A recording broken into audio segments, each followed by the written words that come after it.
जगदंब महाराजांचा सर्वांना नमस्कार.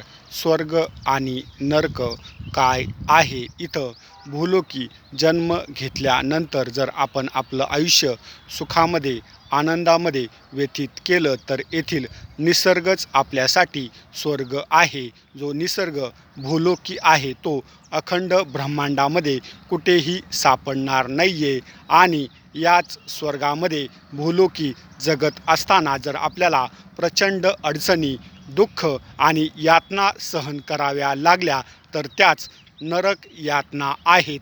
जन्म झाल्यानंतर स्वर्ग आणि नरक इथेच अनुभवायचा आहे.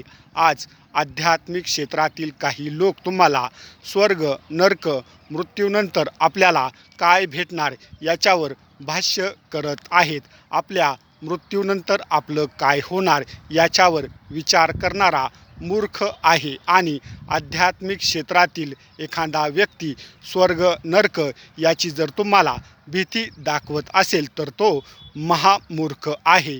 मी भारत देशातील काय जगभरातील लोकांना असं सांगू इच्छितो, आपल्या मृत्यूनंतर आपलं काय होणार हे कुणीही सांगू शकत नाही आहे. अशी कोणतीही टेक्नॉलॉजी उपलब्ध नाही आहे की आपल्या मृत्यूनंतर आपलं काय होणार आहे. त्याच्यामुळे स्वर्ग आणि नरक याची भीती आध्यात्मिक क्षेत्रासहित प्रत्येक व्यक्तीने आपल्या मनातील काढून टाकावी. आई राजा उद उद बोल भवानी माता की जय. जय भवानी, जय श्रीराम. जगदंब हर हर महादेव, हर हर महादेव.